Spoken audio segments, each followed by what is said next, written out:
तो तमाम हमारे सहयोगी जुड़े हुए हैं। जयपुर से प्रियंका हमारे साथ जुड़ी है, रुक करते हुए उनका। प्रियंका, जहां बोहरा का टिकट काटकर इस बार मंजू शर्मा को जयपुर से प्रत्याशी बनाया गया है प्रताप सिंह खाचरियावास से, उनके मुकाबले में क्या देखा जा रहा फिलहाल वहां पर? बिल्कुल देखिए, और जब मंजू शर्मा की बात होती है तो डोर टू डोर कैंपेन का भी जिक्र होता है। सबसे ज्यादा प्रचार उन्होंने ही किया, लेकिन यहाँ पर इस वक्त हम हैं पोलिंग बूथ पर। देखिए तैयारियां यहाँ पर लगातार चल रही हैं। सुरक्षा कर्मियों का पहरा भी हम बाहर से देख रहे हैं। लगातार जो पुलिस कर्मियों की संख्या है वो बढ़ती जा रही है, लेकिन इस वक्त मशीन्स को चेक किया जा रहा है। जितने भी लोग यहाँ पर आएंगे वो जो कंट्रोल यूनिट है उसको यहाँ पर चेक किया जा रहा है, ताकि किसी भी तरीके से कोई तकनीकी फॉल्ट ना आए वोटिंग के वक्त। क्योंकि अक्सर ये कहा जाता है जैसे ही मतदान शुरू होता है और वैसे ही कई बार खबरें ऐसी आती है कि मशीन में कुछ तकनीकी खराबी और थोड़ा बाहर इंतजार करना पड़ता है। तो सब कुछ दुरुस्त करने का प्रयास हो रहा है, चेक किया जा रहा है, इसको रीचेक किया जा रहा है। और 7 बजे का समय, यानी कि अब से ठीक 1 घंटे बाद वोटिंग की जो प्रक्रिया है वो शुरू हो जाएगी। आपको बता दें यही वो पोलिंग बूथ है जहां पर दिया कुमारी पहुंचेंगे। इसके अलावा दूसरी जगह पर हम बात करें तो वह सचिन पायलट भी वोटिंग के लिए आज पहुंचेंगे। अगर राजस्थान की हम बात करें तो 12 निर्वाचन क्षेत्रों में आज पहले चरण में मतदान होना है और कुल मिलाकर यहाँ की 25 लोकसभा सीटें हैं। और ऐसे में अगर देखें तो लोगों में उत्साह जबरदस्त है। और साथ ही एक अलग ही जयपुर की बात करें, गुलाबी नगरी जिसे कहा जाता है, एक अलग ही छटा दिख रही है, एक अलग ही उत्साह यहाँ पर दिख रहा है। तो कुल मिलाकर अब से थोड़ी देर बाद जो वोटर्स हैं वो आना शुरू करेंगे। एक खास बात यह है कि इस बार यहाँ सेल्फी कॉन्टेस्ट रखा गया है। जो भी वोटर आएगा वो वोट करने के बाद अपनी सेल्फी क्लिक करेगा, जिसके बाद जिला निर्वाचन आयोग की जो ऑफिशियल वेबसाइट है वहां पर उसको अपलोड किया जाएगा। इस कॉन्टेस्ट में जिसकी फोटो पर सबसे ज्यादा लाइक्स आएंगे उसको 10,000 रुपए मिलेंगे, सेकंड विनर को 5,000 रुपए और थर्ड विनर को 3,000 रुपए मिलेंगे। मैं आपको दिखा रही हूँ वो जो सेल्फी कॉन्टेस्ट के लिए जो फ्रेम है उस कॉर्नर पर रखा गया है, अभी उसको भी यहाँ पर बीच में लाकर रखा जाएगा। खास बात यह है कि जो बुजुर्ग हैं, 85 साल से ज्यादा के बुजुर्ग हैं उनके, और जो 40% से ज्यादा दिव्यांग है उनके घर पर ही वोट करने की जो व्यवस्था है वो की गई है। अलग अलग जगह से हमारे सहयोगी बने हुए हैं, सीधा गढ़वाल चलते हैं, वहां पर मीनाक्षी है। Meenakshi, over to you.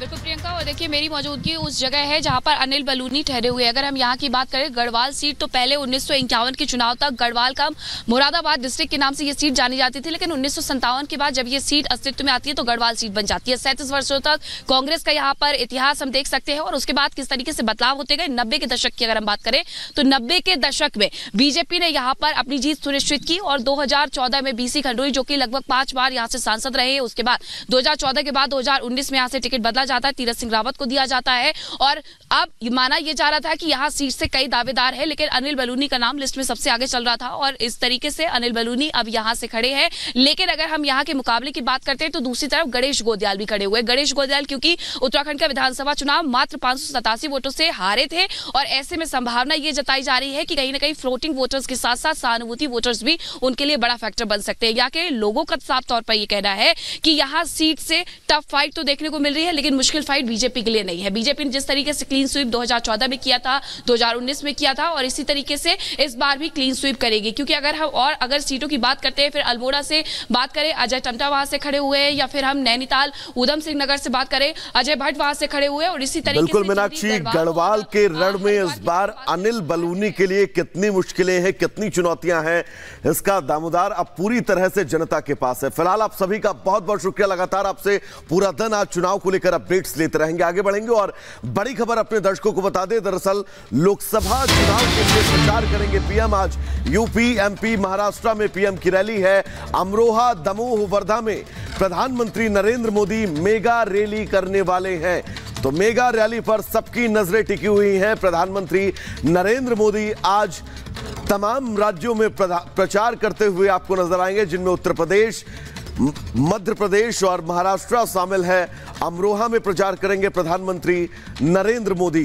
तो धुआंधार प्रचार, मिशन 400 पार। एक तरफ जहां पहले चरण की वोटिंग, तो वहीं दूसरी तरफ आगे की तैयारी, आगे की उन तमाम सीटों पर प्रधानमंत्री का वो मिशन 400 का लक्ष्य। और अब बीजेपी के लिए प्रचार करते हुए आज प्रधानमंत्री नजर आएंगे।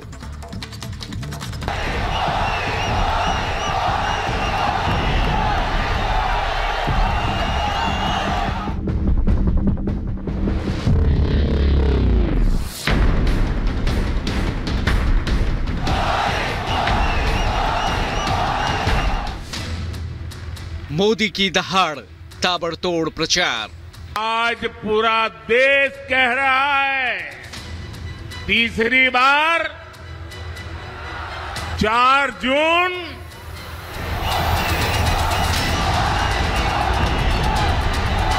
आरंभ प्रचंड, मेगा जीत का मिशन।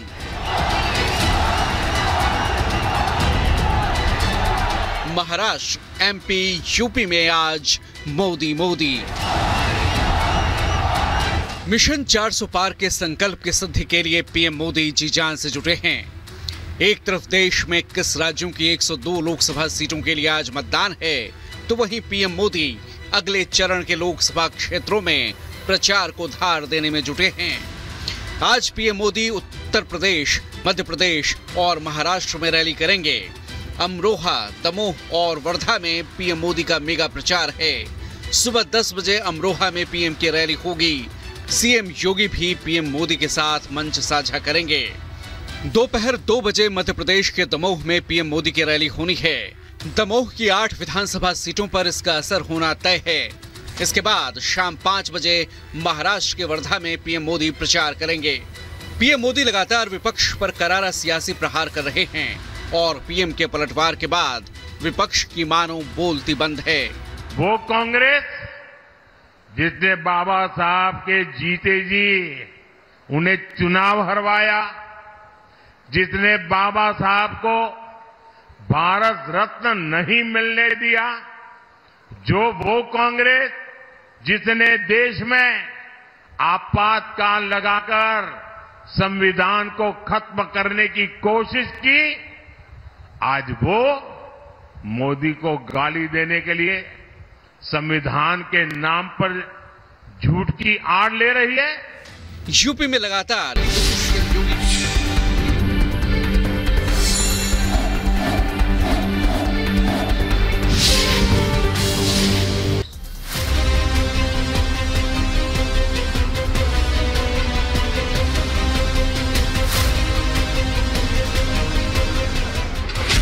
लोकसभा का पहला चरण रण भीषण।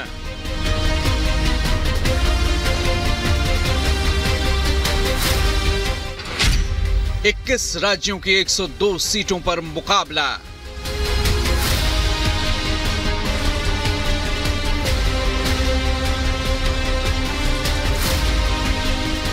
कृपया वोट करने जरूर आएं।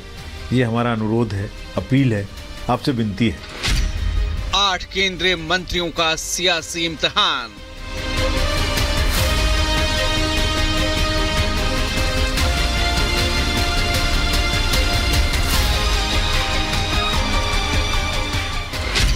जीत के दावों पर जनता करेगी फैसला।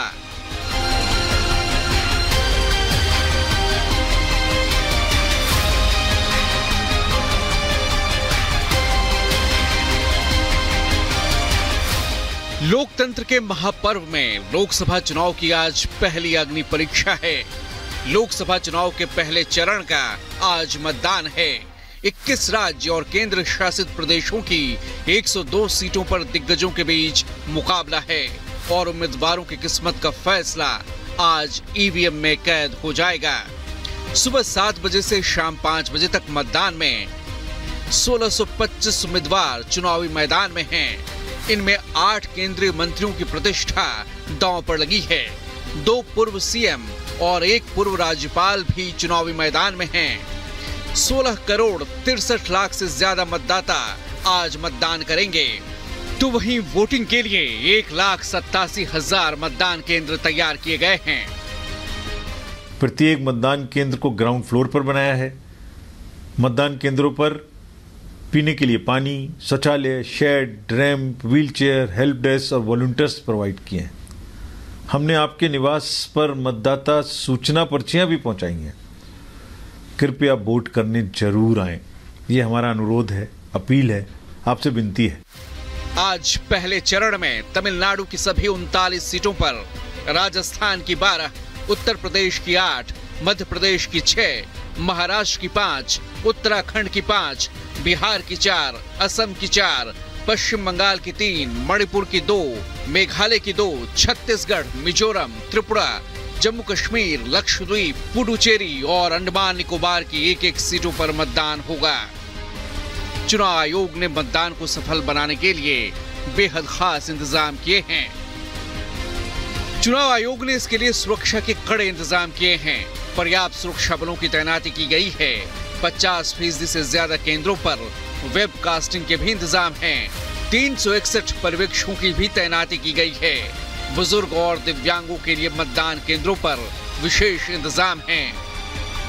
एक तरफ राजनीतिक दल अपनी अपनी जीत के दावे कर रहे हैं, तो वहीं चुनाव आयोग लोकतंत्र के पर्व में लोगों की ज्यादा से ज्यादा भागीदारी बढ़ाने पर काम कर रहा है। बीजेपी का मिशन 400 पार का है, तो वहीं इंडी गठबंधन को सत्ता में वापसी का इंतजार है। अब आज पहले चरण में जनता का फैसला ईवीएम में कैद हो जाएगा। किसकी जीत किसकी हार ये 4 जून को साफ हो जाएगा। Bureau report, Republic Bharat. तो तमाम हमारे सहयोगी जुड़े हुए हैं। जयपुर से प्रियंका हमारे साथ जुड़ी है, रुक करते हुए उनका। प्रियंका, जहां बोहरा का टिकट काटकर